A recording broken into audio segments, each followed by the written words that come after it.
what are your thoughts about women who want you to read their mind in relationships? Okay, so I see this in many lenses. I'll talk about the obvious ones as far as like, you think I can read what the fuck you got in your mind. That's not going to happen. But what I found to be pretty effective, just in communication, regardless if it's a woman that wants you to read your mind, a man trying to get you to read his mind, is when you're in conversation, you are indirectly getting information, right? And you're trying to learn how to love this person to the best of your ability, and which your insecurities, which your current ability to love can do at that said point in time. So with that being said, as far as reading a woman's mind is, yeah, I'm gonna say that's exactly what's on a woman's mind. You know, you're not gonna have that 9 times out of 10. However, what you can do is understand what it means to take lead. That's what I'm saying. Like in a relationship, that's why I feel like it's no point for a woman to be in a relationship with a man if she's going to be the one to lead, and otherwise she's grooming a son to be had.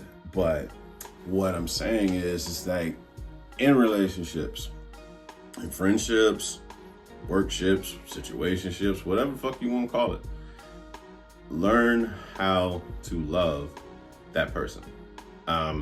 If you intend to, for as long as you intend to do so, because not everybody's meant to be in your life for the long run. And you know, there's some people there for seasons, and then but everybody's meant to teach you something. You were put there for a reason. Everything, it's all there. Everything happens for you. Nothing happens to you. Okay. So when it comes to just learning to listen, what that does is give you information to where you can make a said decision without having to ask her for it, you know, something about it. I like to ask questions, in more than likely through text or on the phone or something like that, prior to creating said date, said moment, said adventure, whatever you want to call it. My thing is to inquire as much information about the person so that you can execute on whatever that moment's going to be, whatever that date's going to be. Like, just listen well, right? Hell, even take notes if you have to. You know, so what I'm saying is learning how to understand someone and what it is that they have interest for. Because if you learn what they have interest for, it makes it easier for you to come up with creativity when it comes to set date, set moment, whatever it is. Like for those who are married and stuff like that, like your anniversary and all that shit, learning how to love that person and having them give you tools to make that moment something. You want some want to use the term special. I don't necessarily like the term special. I just call it being valued. You know what I mean? To me, special is more along the lines of entitlement, and I do my best to try to avoid said entitlement. And it's tough. And it's tough because even me, in my own mind, there comes a form of like entitlement, and I try to learn to manage that shit. I do my best to manage that shit in my head so that I do not lean towards being entitled. Because again, I stand by the fact that, you know, with no expectations, no entitlement, no ego, I'm able to love in a way that doesn't make me project myself onto that person, my insecurities onto that person, for them to try to live up to this idea I have of them in my head. And that goes back to the whole thing of reading somebody's mind.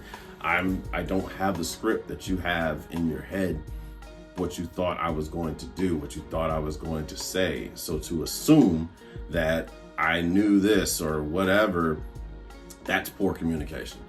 And it can also live along the lines of like manipulation and stuff like that. There are some women, I say people, but commonly in this situation, I'll say like women, where they just, you should have known that I wanted this You should have, you know, what you could have done is communicated to me prior to this that you wanted this thing done. You know what I'm saying? Like, for those people that are like, I don't want a surprise party. I don't want a surprise party.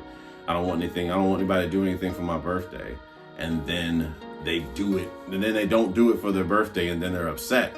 That's manipulation to me. I believe that's manipulation. You see it a lot of times on like TV shows and shit where it's like, I don't want anything done. You know, it's like an episode of Family Matters where Carl was like, I don't want anything done for my birthday.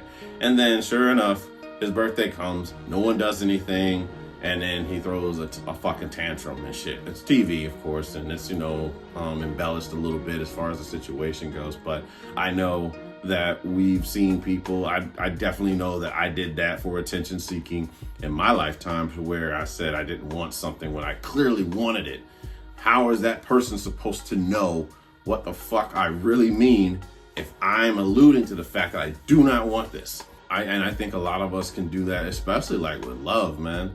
It's like we carry ourselves in a way that seems as if we do not want the very thing that we felt we've desired most of our lives. You know what I'm saying? Carry ourselves in a way that is very unloving, when clearly that's the reason why you're acting the way that you are, because you believe that you don't have that love and you feel entitled to that love. But you're carrying yourself in a way that is very unlovable. And that other person's supposed to just know? They're supposed to know that you need this love? No, that's really not how it goes, man. And I said, I'm certainly guilty of such, you know what I mean? And throughout my life, I know for sure I've done such. But the funny thing is that all the love that we need, we already have. That's number one. That's understanding that. The love we need, we already have. The love we want is a whole other ball game. You know what I'm saying? Like, there's certain things that you have control over. I have no control over the love that somebody else gives me. The only thing I can do is be appreciative for what the love they give. If I'm like, no, they could have gave me more love than that, there goes entitlement and expectations, and then of course like ego. But I'm to believe that the love that they're giving, this is the best they can do right now. And sometimes my ego don't want to hear that shit. I'm sure other people feel the same. You know what I mean? It's like, no, they could love more than that. I'm doing this effort and all this shit. They might not have that in them. Honestly, they very well may not have that in them. But there's that mind reading shit, you know, believing that they knew what I wanted. They knew exactly what I wanted when I was asking for love without saying shit. Retarded ass. I'm thinking we understand what the fuck you talking about without communicating that. And direct communication to me is the best form of doing so. Now, where I come on another lens with that, as far as like, I think I said in the beginning of this, is about a man to take lead, right? And then being able to take said information, which you get in conversation, to be able to create something. Because that, I believe that just shows effort and that ability, you know what I'm saying, to do so. It's something that I consider to be understood, but might not be able to understand by some, you know what I'm saying? It's like, don't have a woman to communicate to you directly everything, but being able in conversation as you're creating, trying to come up with different dates, different adventures, different things to bring you two closer together, because you're leading, you're taking part in this. This is part of courtship and stuff like that. Courting a woman and even continuing to date once you're married, or once you're in a committed relationship, once you've decided to date someone, continuously, you know, learning how to date them, learning how to love them in a sense, but asking those questions. But when it comes time to making said date, you're not asking. You're saying, all right, this is where I want to take you. This is what I want you to wear for this particular outing. This is what I would like for you to bring for this particular outing. You're leading, you know what I'm saying? And any woman that really has genuine burning desire for you is going to love that shit. Pussy might even get wet off that shit. But if you're dating someone that, and you're gonna find this out, if they're just so used to leading and they don't want anybody to tell them what the fuck to do, they might give you some backlash for saying, don't nobody tell me what to do.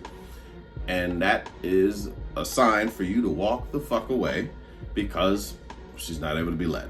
And just understanding that, you know what I mean? But for those who really want to set that up, you know what I'm saying, so that a woman can feel valued, a woman can feel appreciated for her efforts and what she does already, whether that be with her kids, whether that be at work, whether just in life, might be in that personality that people like to come to. Now there is a place, a space where she can go to, and she don't have to worry about shit. And that's what I believe men that want to operate in a masculine create for a woman. Where you gotta help me out with this mind reading shit is like in conversation, in text. I hold that responsibility on the man to, you know, inquire about certain things. But you want to continue to learn how to love said person, not asking yes or no questions as much as possible. I mean, there are some questions that might require a yes or no to it, but as far as asking questions that allows a woman to expound on what that particular thing is and what she would want from that, so that you can create said adventure like later on. The thoughts that go through my head just from mistakes I've made, learning from other people's mistakes, listening to other people talk about communication, communication between man and woman, communication just between humans in general, and wanting to feel seen, heard, and loved. And that's ultimately the objective. There's just levels to this shit. And in dating, especially if you're trying to portray yourself as a masculine man, you have to allow a woman, you work at allowing a woman to feel seen, heard, and loved in her feminine, you know what I'm saying? Or seen, heard, and loved the way she feels comfortable showing her feminine even more.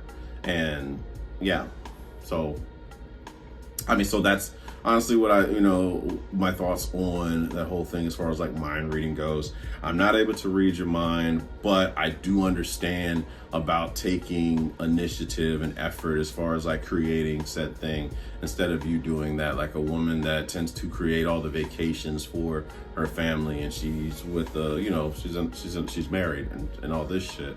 I get it. What that does is, again, just show effort.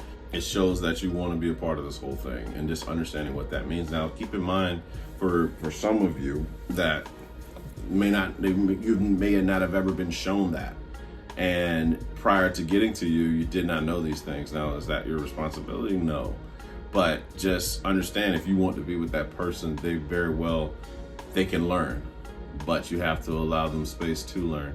And commonly, a lot of people don't want to wait for you to figure that shit out, especially if you're a man. You know what I'm saying? As far as like knowing how to lead. No, I'm not giving up that leadership now, because you've shown me that you don't know how to do it and things must be right. All of that shit, you know what I'm saying? But that's for a whole nother story. But that's my thoughts on women who expect men to read their minds.